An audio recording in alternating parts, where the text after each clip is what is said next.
Good afternoon, everybody. This is Romero17. I'm bringing you part 2 to the counter meta guide. Now, this is more advanced. These are the combinations that are extremely popular and ranked in between like high-level players.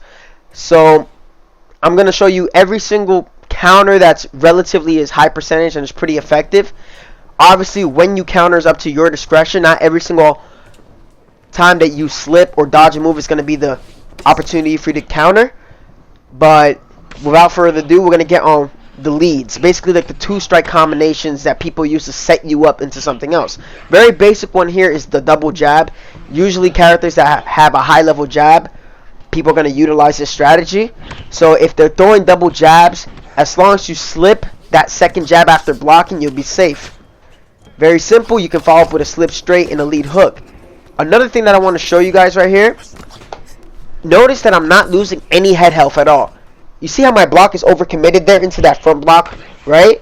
I'm not losing any head health. There is absolutely no bleed through. The only type of bleed through that there is will be with the hook strikes. So right there, you see your opponent's throwing a jab. You can slip and then follow with whatever else is in your combo list. So if you have slip straight lead hook hook, by all means throw that combination, and it's going to do an extreme amount of damage, especially if you get that hit stun where it interrupts them and you go forward with the lead hook, something I'm going to get out a little bit later. Now, the next kind of lead that a lot of people like to do is the jab rear hook. This is generally thrown if somebody's anticipating that they're going to try to slip the jab. Now, the good way to mitigate this and counter the jab rear hook, you can duck the hook and follow up with a straight, or you can pull the hook by going back on the right stick, left opposite of where front is for your character, pulling back and landing that straight. So you can duck, you can even go with an uppercut if you're within proper range. It'll do a lot of damage. And really pulling and ducking the rear hook is your best bet. Now, if what I'm showing you is the jab rear hook, right? Notice that when we're in the same stance, it's landing on the lead side of my block, meaning where my lead leg is. What this means is this is an opportunity for me to block counter. To block counter, I have to input the hook immediately as it hits the lead side of my block where my lead leg is. The timing is really strict, but it will interrupt whatever the next strike is as long as you time it correctly. There's going to be a little issue that I'm going to explain with the block counter right after this. But now if my opponent is going to follow up with a third strike, right? I'm going to show you guys how the block counter works. It stops that third strike from popping up. Notice that? So Max Holloway is going to be going jab, rear hook, lead hook. I follow off that block counter the moment that rear hook lands on my lead side of my block, and that's it. He's not going to be able to follow up. Now, one thing I will have you guys know, if your block is extremely low, like where it's flashing right there, it is not a good idea to block counter. You need to back away, because if you try to block counter and your head health is extremely low and your block is low, it's very likely that you're not going to hit the counter and you're going to get dropped, or you're going to get rocked, or worse, KO'd. So be mindful of where your head health and block health is at before attempting these block counters. These are done when your block is not low. It's better to do this when it's half or higher. Don't risk it if it's a little bit too low. As you notice there, the jab rear hook lead upper combination is not able to be followed through by Max Holloway because I'm timing the rear hook as it lands on the lead leg side of my character. If you're southpaw, the same thing applies. Always keep in mind of the stance that your opponent is in, because that can affect what you have available to yourself when it comes to counters. Now right here, this is the jab lead hook. This is something I like to do a lot, and the first person I've ever seen counter this effectively was Marshall Mind when we did a few quick fights against each other. He was the first person to ever pull back on the lead hook and land a straight. So that's your counter there if you have somebody who's throwing that jab lead hook as an entry. I don't recommend ducking and going to the straight unless you think they're going to stay right there, because it's very likely that you're going to miss the ducking straight. So again, they're coming forward with that jab lead hook. Your best counter is going to be pulling. For evasive reasons, for taxing their stamina, ducking is the better option. You don't need to counter after you duck it. That's it. You're already killing their stamina. But pulling the jab lead hook is effective. Now be aware, obviously you can have opponents that are gonna throw a jab straight to catch you if you're pulling back. But if you're in jab range, you can pull the straight. But it's really tricky to figure that one out. So really make sure that you've made the reads on your opponent, and you're gonna pull back and throw the straight or duck just to kill their stamina. This is extremely important when it comes to counter offense against aggressive opponents, and this is very important that you add this into your repertoire. Now another lead is the jab lead body hook. If you guys are in the same stance, it's gonna land on your rear hand. So the block counter is the moment that you block that lead body hook, it's going to be the rear uppercut input to hit the block counter and really damage your opponent. You can even drop them if they're trying to follow up with a third strike after that lead body hook. So this one takes really skilled timing to hit, so really go into practice mode and try this out. Now if you guys are in opposite stances, it's always going to land on the lead side of your block when you block to your body. So it's going to be the lead uppercut. So quick reminder, same stance, they're throwing the lead body hook, it's going to be the rear uppercut for the block counter. If it's opposite stances and they're going lead jab lead body hook, it's going to be the lead uppercut for the block counter. Remember that. Once you remember it, you cannot forget it. Now, on to the next relatively meta things on the list. This one everybody knows about.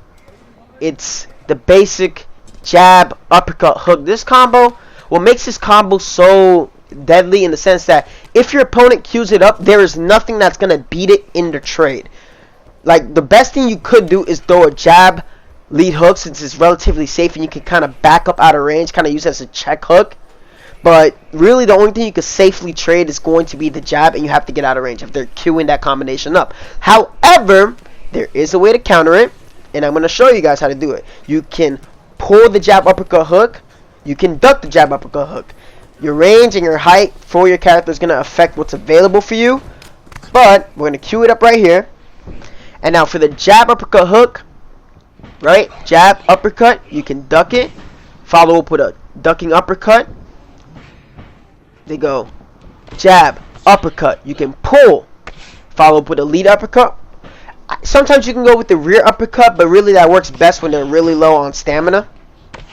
You can also follow up with a straight. I prefer the lead uppercut because the lead uppercut's a little bit closer and it's a little bit faster. And again, whatever you have in your combo list that can be followed up by that single strike, you can follow up with your counters. So if I want to go pull back, straight lead hook after I pull the hook, I can do that. If I want to duck the hook and go uppercut hook, I can do that as well. So keep that in mind. Really know your character's movesets so you can counter accordingly. Now on to the next thing. Now you're going to ask me, no, okay, they're throwing jab, uppercut, hook, right? What if they throw jab, uppercut, lead hook, rear hook, right? What if that fourth strike is coming? If you pull back on that third strike, it does not matter if they're throwing that fourth strike after, and I'm going to show you why. Right, he goes jab, uppercut, hook. The counter's always going to beat it on that third strike. By then, his stamina's going to be really low after you've caused him to whiff, and that opens up your window for the counter. And if they do continue to throw that fourth strike, they are more susceptible to getting rocked. So it doesn't matter if they're going to go jab, uppercut, lead hook, rear hook. If you pull that third strike, right, and with proper timing, it's going to land and it's going to do devastating damage. If you want to go with a straight, if they're going to throw a fourth strike, it's better for you to duck, pull back, and then land a straight. Because it's just a little bit too risky to try if you're a little bit too close. Now this combination is going to be against the jab, lead hook, straight lead hook. For this one, you have to slip the third strike. Doesn't matter if they're going to follow up with a hook on that fourth strike, right? As long as you slip the third strike, you're going to generate enough of a hit stun to cancel that from happening. Now, if you're going to follow up with a slip straight lead hook against this combination, or really anything in general, this is something I wanted to get on earlier in the video. When you hit a slip straight and you want to follow up with a hook, it's generally in your best interest to step forward with that lead hook so he lands. Now, onto the other kind of version of that combination. Instead of a jab lead hook straight, this is the jab jab straight lead hook. This is really like oh my god, this is probably the most annoying combination. But the jab jab straight lead hook, the same logic applies. You slip that third strike, it does not matter that he's following up with a hook after that. It's going to interrupt him. And if you notice right there, you notice that hook did not reach Holloway. The hit stun kind of kept him out of range. So if I want to go and land a lead hook, I need to come forward with that lead hook. Unless I'm against the cage, the lead hook is not going to follow up. Even if I use this long overhand that's supposedly supposed to have longer reach than the lead hook, if I'm not close enough, I need to take that step forward with the lead hook. So remember that. If you're going to go slip straight lead hook against those big combinations, step forward with the lead hook. Go forward. Now this one is the jab straight lead body hook. Same concept applies like when you're blocking against the jab lead body hook. It's going to land. If you guys are in the same stance, the lead body hook is going to land on the rear side of your block, and you can follow up with a block counter rear uppercut. If you guys are going to be in opposite stances, it's going to be the lead uppercut instead. So again, same rules apply. Same stance, they land the lead body hook. It's going to be the rear uppercut for the block counter. If you guys are in opposite stances, the lead body hook is going to land on the lead side. So you got to counter with the lead uppercut. Now, I'm going to show like just a counter to this one because this one tends to frustrate a lot of people. This is kind of like an anti-slip counter move. So it's straight, lead hook straight, and sometimes some characters can follow up with a hook. With this one, you want to slip the third strike. And if you notice right there, I'm coming forward with the lead hook to land it. And again, any move that I have that comes after the straight, I can combo that into my counter. And now notice, unlike how it was going on with a Holloway before, where I went for the slip straight lead overhand and whiffed, if I come forward with that strike, it's going to land. It's going to follow him even during that hit stun, and I'll be able to land that second counter strike. Take your time to review this video. Practice in practice mode. This is the anti-meta counter video part 2. The next video will be putting an end to the oblique kick, spinning body kick. Stay tuned, that's going to be uploaded soon. Romero 17, I'm out of here.